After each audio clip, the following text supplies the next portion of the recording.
good, congregation? It's your favorite auntie, DJ Auntie Mimi, and we are back with a brand new Can You Hear Me Now? The podcast. Damn, I just started. Listen, I know it's been a long little minute since we've done a show, but I really had to take care of my mental health. I know I've been yapping for a long time, and I know my supporters know I've had a baby. She's 2 now. And I really just went through some things with identity, like trying to and I know women, I know we all go through this, whether we talk about it or not, but just identity crisis, trying to refigure out who the fuck am I? Who am I showing up in the world as? I'm a wife. I'm a mother. I'm trying to be myself. I'm trying to be Auntie Mimi. I'm trying to wear all of these hats, right? So throw in motherhood and a new mom, and I don't know who I am. So I feel like I had to like take some time to re get to know myself and rebuild myself. There was even a time where I felt like, damn, I can't even be who I am creatively anymore because now I'm this. I struggle with a lot, y'all. Creatively anymore because I can't show up as Callie's mom and this person over here. And I've convinced myself at that point that I can't do it all. You can't be this bitch over here and then that mom over there. But the gag is mom first, everything else after that. And like I said, I just had to like just take some time and rebuild myself, relearn myself, give myself a lot of grace that I didn't give myself in the beginning. And yeah, here we are. And then I felt like, damn, maybe I should just shut the fuck up. Maybe I should just shut the fuck up. Just shut the fuck up, be a mom. Just be a mom. And then I had to think, you know what? I can't. It's literally hurting my spirit to shut the fuck up. Like you can't. You have so much to say. You have a lot to give. You have a lot to offer. And what would your daughter think of you if when she came into this world I decided to not be who I truly am? I feel like she would hate that for me. And I feel like there's probably a lot of people who want me to shut the fuck up. But guess what? I'm not. Hello, welcome back. Grab a seat. So here we are. Can you hear me now? The podcast. We're still going strong. We're just pivoting. Level 1 to pivot. You feel me? So that's where we are with that. Now, I know it looks a little different. It's just me. Um, can you hear me now? I want to cultivate a space where we can spill the tea and have a key. That's what we're here to do. We're gonna keep it light. We're gonna learn some things. Maybe not. Maybe we're gonna learn what not to do. Don't be like me. Don't do that. But we're gonna have a key, we're gonna have a good time, and we're gonna spill some tea. Like I said, life has been lifing. Life has been fucking lifing.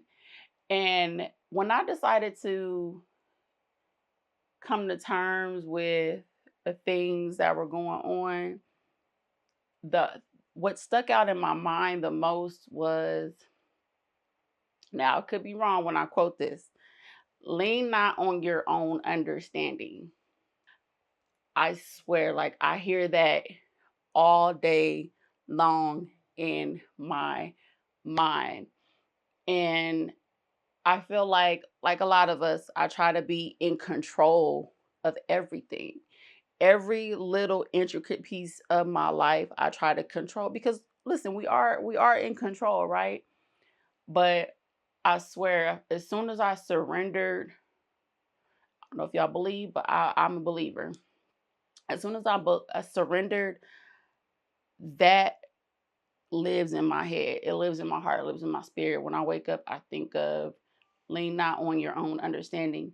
And there are things that happen, things that we do that we not may not understand, but that little voice keeps telling me lean not on your own understanding. There's a lot of shit I don't understand. Like I said, I've been yapping for a long time. I never thought I'd be busting out a nigga window.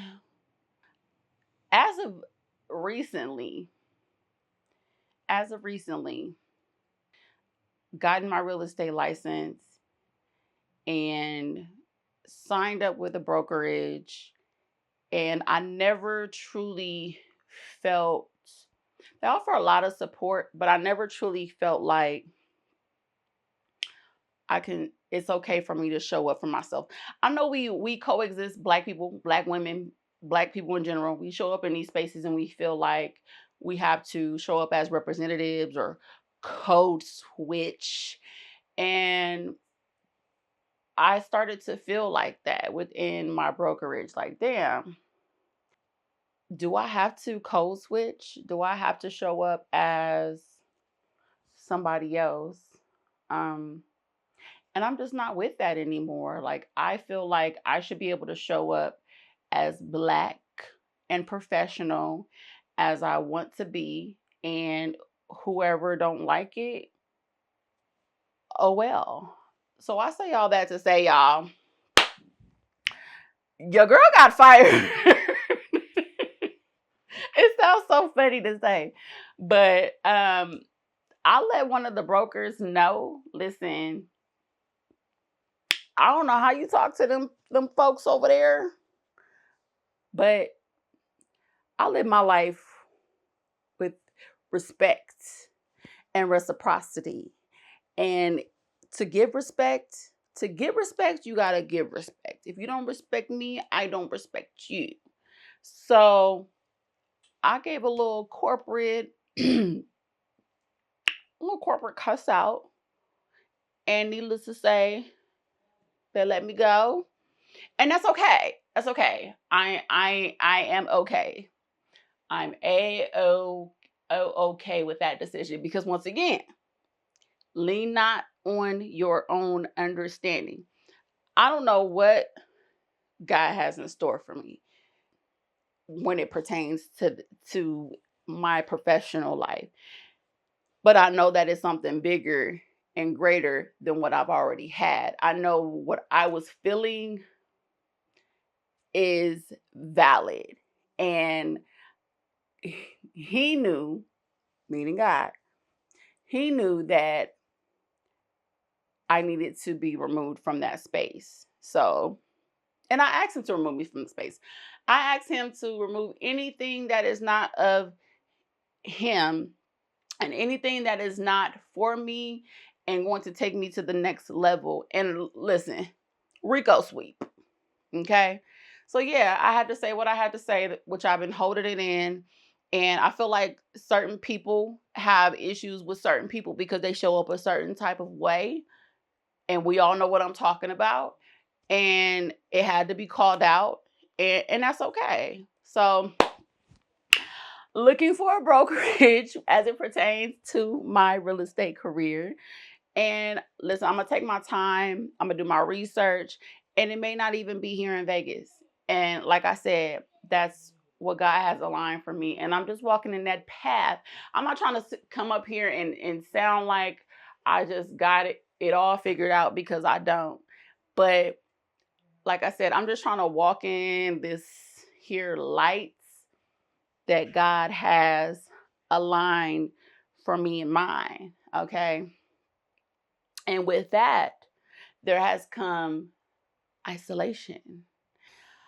I think people get it misconstrued because I'm a Libra, right? I don't like to base everything on astrology, but I'm a Libra. And what I've learned from being a Libra and also talking and mixing and mingling with other Libras, like, we don't have to be involved. when we want to be involved, we'll be involved. We'll pop out. We are actually very much lives of the party, but we are very much introverts, and we get our energy. I know for me, I get my energy from being an introvert, and I feel like I accomplish so much more, and I'm able to think clear when I cut out all of the extra noise and the wants and the needs from other people. And it may come across like, oh, I'm being like a bitch or antisocial, or I'm being weird. Like, take it however you take it. Like, it's never no hard feelings. However, I think that it's important, and I think for all of us, to just like lock in on what we have to focus on and do just that. Cut out all the bullshit. Cut out all the noise, and watch how much progress your life is gonna make. I'm sipping on this is Prosecco and lemonade. I can't really drink. I like Prosecco, but I have to add a little juice to it. So, in case y'all wondering, that is what we are sipping on. Okay, so now that we caught up, my life was in shambles, still in shambles. We're in shambles, but we're on our way out of shambles. Now that we're all caught up, let's get into our hot topics. Spirit Airlines are shut down. I thought it was cap. But listen, anytime my news is coming from TikTok don't tell no lies. TikTok is the motherfucking truth. I don't know why I believe myself. TikTok is the motherfucking truth, okay? So I heard this months ago that Spirit Airlines was going to shut down. And they actually shut down, girl. So Spirit Airlines is the pioneering discounted airlines that shook up the travel business, child. And they're shutting down. They were so cheap. They were so affordable. Listen, every time I've flown Spirit, and if you've never flown Spirit, like, that's cool. That's on you. Kudos to you. But yes, I have flown Spirit. Anytime I've flown Spirit, it has been the blackest. The blackest experience. And I love it. You know what I'm saying? I love seeing my people as flight attendants, pilots, gate attendants.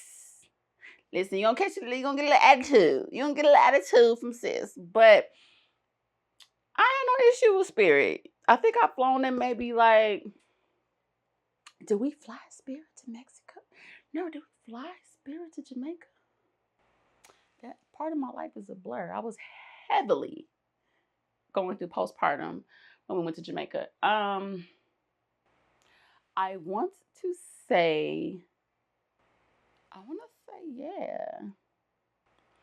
I want to say it was either Frontier or Spirit, but I don't know. Y'all can tell me if y'all experienced this. Before my daughter was born, there are certain things that I remember, and there are certain details of my life I couldn't tell you. Like, damn, do pregnancy really like fuck up your memory?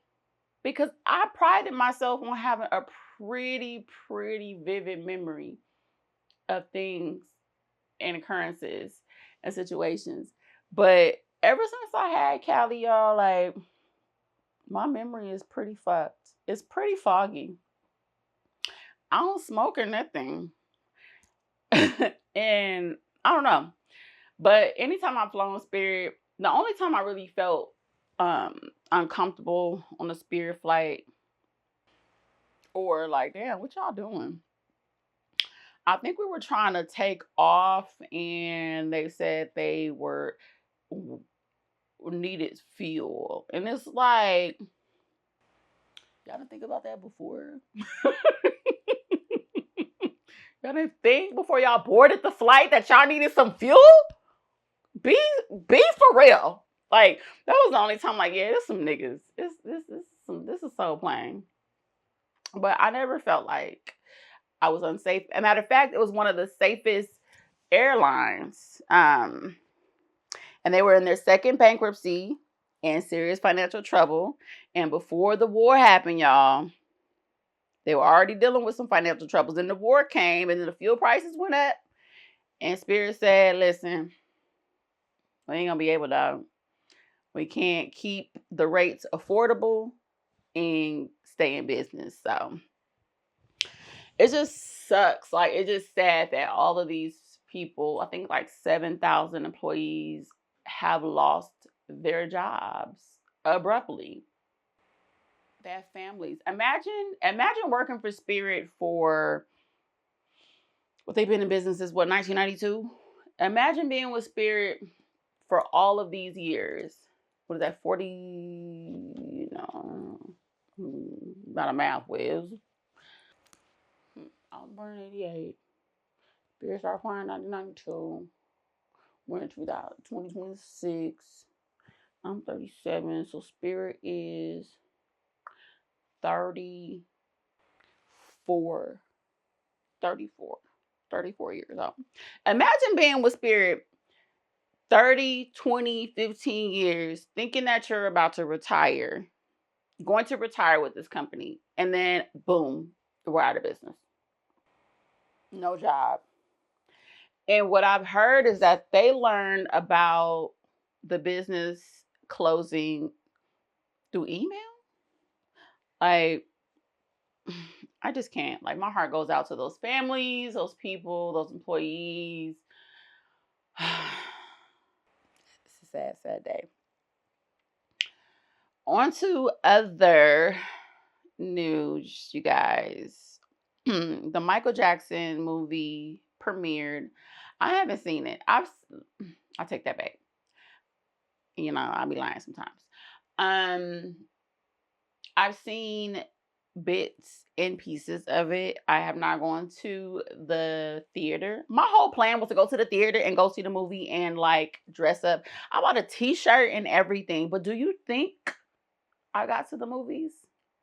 No. No, I didn't. Because when it came time to go to the movies, my husband is like, "Why do you want to go by yourself? Like, we can go, Callie can go, but listen, my baby's not going to sit through a movie. She's not going to sit through a movie, and this is important to me. And I would rather not deal with a toddler in the movie theater." So I watched bits and pieces of it at home. I haven't seen the whole thing. I am a Michael Jack. Even before all of this extra hype, which I'm so happy for, because the way they did Michael Jackson, Wacko Jacko, before calling him I'm not calling him Wacko Jacko. Y'all called him Wacko Jacko. Calling him Wacko Jacko before he passed away, sending him through the ringer in the tabloids. They did my boy wrong. The world did not appreciate Michael Jackson while he was here walking this earth. And when I tell y'all, when I got the news that Michael Jackson passed away in 2009, I remember that. Now I remember that. I was at the dentist's office and they had it on the news. And the way I cried like a baby that Michael Jackson, I'm about to tear up now. When Michael Jackson passed away, like, I remember it like it was yesterday. Even to the point the hygienist was like, my husband was with me. He was like, "Is she okay? Is she okay? Like, why is she crying like that?" Even to the point that the dental hygienist was asking if I was okay. I was heartbroken. And listen, I always said, and I don't know why would I say that. I always said when Michael Jackson passes away, the world will never be the same. And has it been the same? Literally, the day Michael Jackson passed away, everything changed. It was a switch. It was a switch that went on. So I'm grateful that the world is appreciating Michael Jackson because they mistreated him so bad. This movie has made $217 million worldwide, changing the box office conversation. You know how we were saying, like, oh, post COVID, like the movies are not the same. Like, even in his death, Michael is breaking records. That says a lot. That says a lot. My daughter will know who Michael Jackson is. I listen to the Thriller album at least once every 60 days. I just have to. It's like a little ritual. I don't know why. I just have to get my little fix. So rapper Meg Thee Stallion and NBA player Klay Thompson have split up. They split, girl. And Meg was saying that he was cheating, lack of trust, infidelity, and the couple made the relationship public in July 2025. And they often appeared together. Meg was cooking him beans, greens, potatoes, tomatoes, yams, turkey, ham. She was cooking for the boy. We're gonna call him the boy. I just think that now, I think based on what I saw on social media, I felt like Meg liked him more than he liked her. I'm a firm believer that the man must like the woman more than she likes him in order for things to work. I think this was probably a situation where he couldn't believe I bagged Meg the Stallion because she has a name. But I think it's one of those situations where he didn't really like. Some men don't like when he didn't. It was he didn't. Yeah.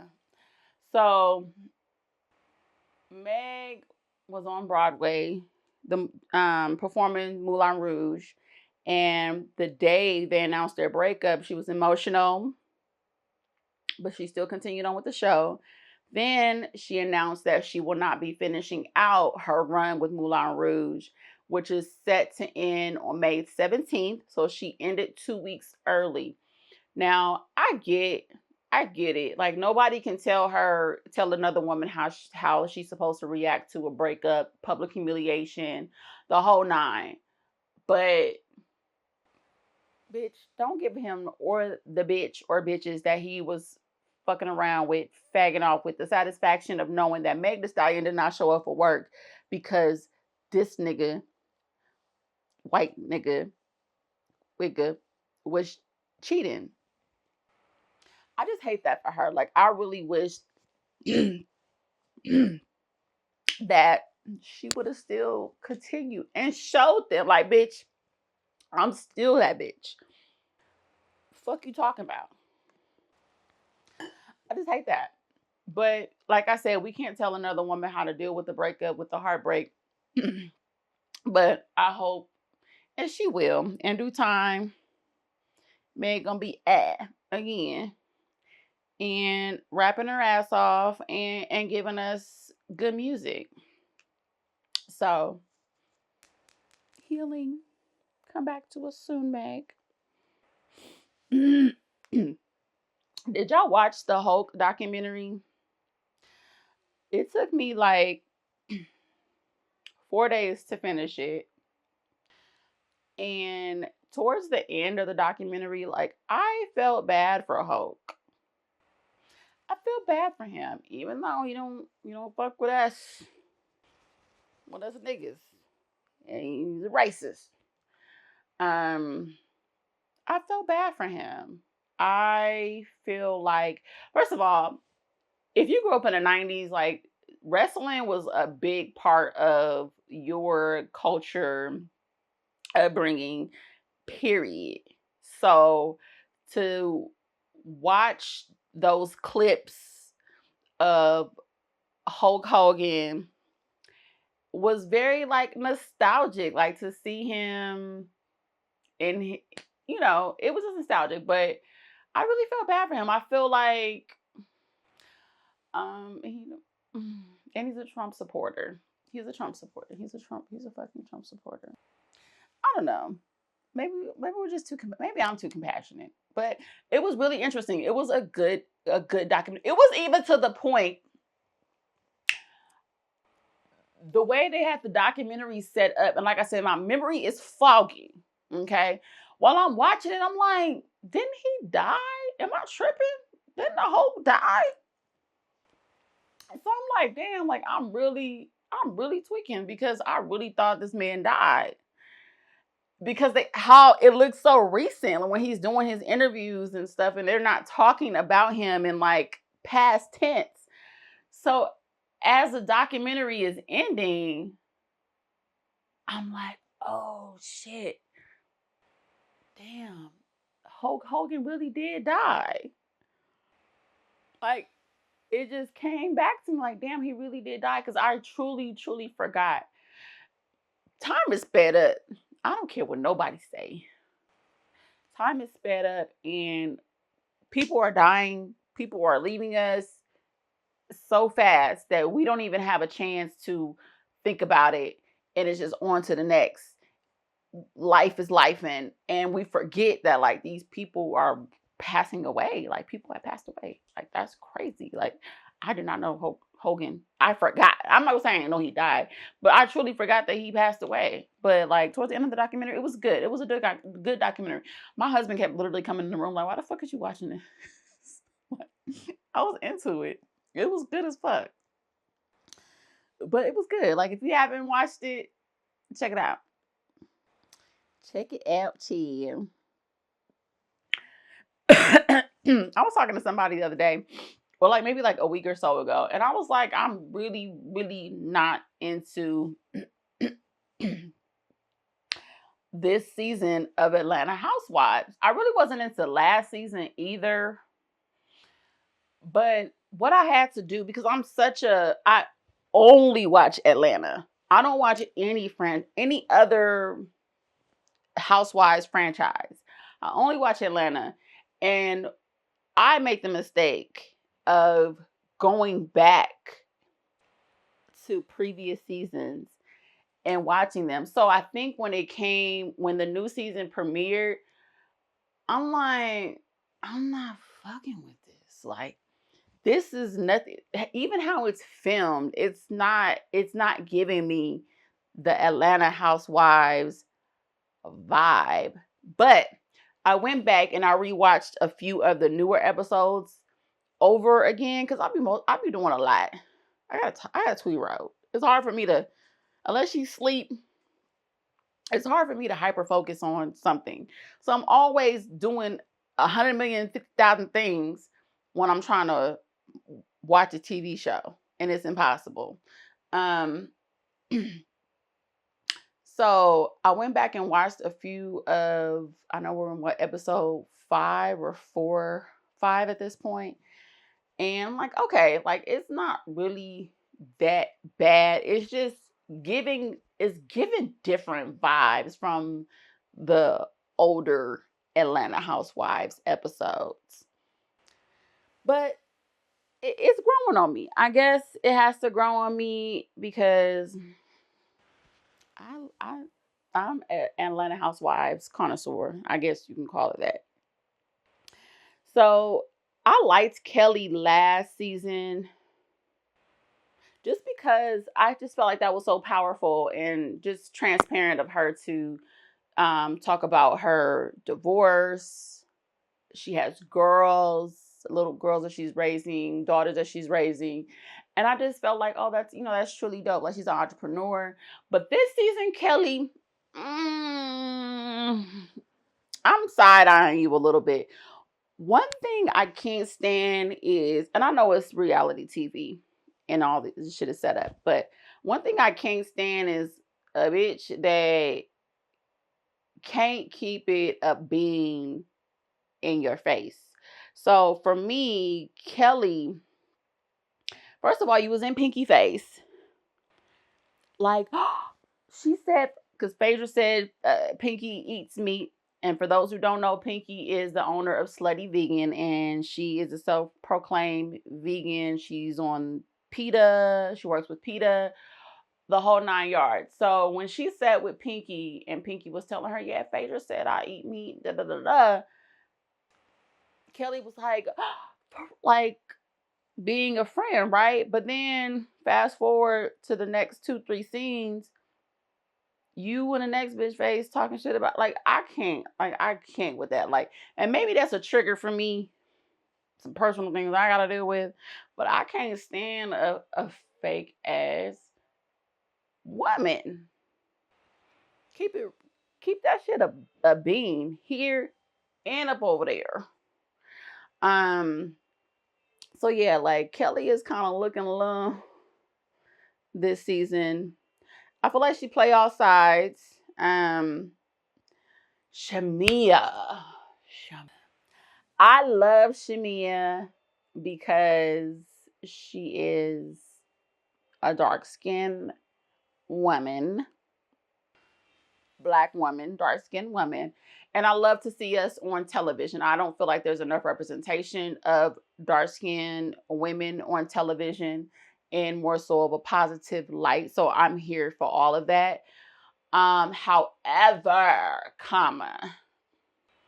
Gerald, Shamia's husband, does not want anything to do with cameras, the show, and it's coming across like he don't like his wife. And I don't like that. I don't love that for Shamia. I just think she should stop putting that man on reality television. Or I I I wish Shamia would have stayed the friend of the show. Y'all know how she was like Portia's friend and Candy's friend and just pop up here and there's. I wish she would have stayed like that, because I would hate to see, we know how this story plays out. I would hate to see Shamia's marriage dissolve because she couldn't keep her ass off reality television and she had to be the main person to hold the pitch. I would just hate that for her. She has girls, 2 beautiful girls, and I would hate that for her. And why are you on the show for real? Why are you here? And I hear people or see people in the comments saying, like, her husband is rich, like, why do that and the third? Like, I get having and making your own and making your own name. I completely understand that. I identify with that. Like, I get it. I fucking get it. But I just wish that she could have been an entrepreneur and done her business shit outside of the housewives, if that makes sense. I just don't want that to happen. But yeah. Who else? We got Angela. I love Angela. I think Angela is a bad bitch. I love her. I hate that they come for her about, what's her husband's name? What's her husband's name? I forgot his name. What's his name? I hate that they come at her about her husband. I think he does love her. I think that some people and black men in general just don't want to be on reality TV. Like, reality TV gets a bad rep. So I don't think that her husband don't like her. Charles. Charles, that's her husband name. I don't think that he just don't like her. I think that he just don't fuck with TV. I don't think he fuck with the cameras, and that's okay. So I think it comes across like he don't like his wife or he don't love his wife. I don't get those vibes. I get the vibes that he don't want to be on the tizoo. He don't want to be on the tizoo. But I love Angela. I think that she did some dumb shit by buying five properties at the same time, around the same time, and losing 2 million of her own money. I think that was absolutely stupid. And why did nobody tell? And I hate that no one told her that that's not how you should probably do that. Listen, I'm a baby real estate agent, but even I know you buy one property, you fix it up, you sell it, you buy another. Bitch, you don't buy 10, 15 of them at one time. Look at your risk factor. Come on now. Like, I don't know. I just feel like she was very unsmart in that business move. But I do like Angela. I do. I feel like, so the last episode that came on, listen, she ate Pinky's ass up. Tour, baby. Pinky, and I like Pinky. We're going to get into Pinky in a minute. Pinky was not ready for those reads that Angela was giving out. She was not ready. She told her, I could throw a rock and hit 10 people you owe. Angela, were you sitting on ready for Pinky? Were you ready for her? Because those reads, they were too good, honey. They were too good. They were too good. Pinky. I like Pinky. Pinky is the owner of Slutty Vegan, Never Been. But anytime I see a black woman doing her thing, entrepreneurial, I can't even talk, bitch. Being an entrepreneur, being a mom, being a wife, I can't do nothing but applaud that. Like, and for that to be on display of Atlanta Housewives, I think that's something that's important to show. And then she lost it all, and she's filed bankruptcy. But why do you not want to tell your husband? I'm mind boggled by that. Like, that's the first person I'm going to tell. I'm going to boohoo cry and tell you, yes, I'm going to file bankruptcy and I need some motherfucking help. Send some help. That I'm confused about. And then that scene with her and her husband, and she supposedly is telling him like she's thinking about filing bankruptcy. And then his response was like, who all knows? Now, I feel like that can be interpreted a lot of different ways, but maybe he's worried about his image because he owns Dave's Philly cheesesteak or something, which I heard are fire. So maybe he's just worried about like I don't know, his business, his image business wise. But for your wife to tell you, I'm filing bankruptcy, and then his response was, who all knows? Like I said, that could be interpreted in multiple different ways. But yeah, bitch, like, tell your man. Because what? That affects him too. I thought that was real strange. Some people said it's giving punk, but I don't get punk. I don't know. I don't like calling grown hetero men punks. Y'all be getting carried away calling people punks. K. Michelle. I like K. Michelle on Atlanta Housewives. I liked K. Michelle on Love and Hip Hop. My name's Sheree, I love K. Michelle. She's bringing the looks. She's so cute. She's so small and tiny. I also love that she's being transparent about her journey with plastic surgery and the illegal butt shots, and emphasizing that it was the illegal butt shots and not the BBL, because we know how y'all like to get in the comments and say, oh, bitch, you wanted to die over that BBL. No, it wasn't a BBL. It was illegal butt shots. She was willing to die over the illegal butt shots. But I love how she is being clear about what's going on with her and the illegal butt shots and having to get them removed. Like, I think that's powerful. I think more women need to see that. Like I said, she's serving with the looks. Every confessional look, K. Michelle is bringing the looks. Now, I'm curious to see how, as the season progresses, how those confrontations is going to unfold, because we know K. Michelle don't play. K. Michelle got the 1-2 comeback. So, and then I feel like her and Portia's dynamic, I feel like it's fake. I feel like it's fake. I don't. I don't. They're. Mm-mm. I think they're too much alike. So I'm curious to see that. What else? Portia. Portia. Now, when Portia, what's his name, Michael, that she brought to the dinner, that was supposedly her boyfriend, and then now she's with Ty, or like dating both Ty and Michael when this was being filmed. I'm out like, girl, do you experience your experiences sexually, relationship wise? But baby, when Dennis said you need to, I cackled. When Dennis said you need to, what did he tell her? Take 6 months.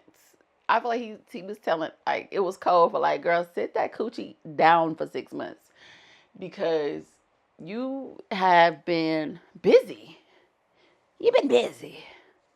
Your box has been busy.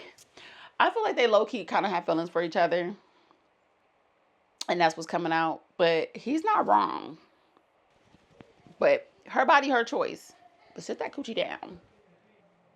But I love Portia. I think she's a little shady bird, but it's reality TV. And yeah, that's that. That's all the tea we have. What do you have? What tea do you have? Maybe we'll continue this little vibe, this little setup.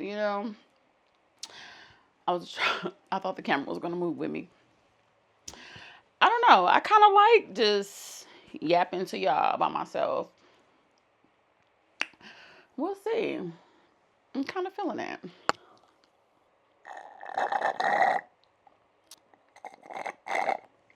What else? Mother's Day is around the corner, and I just want a break.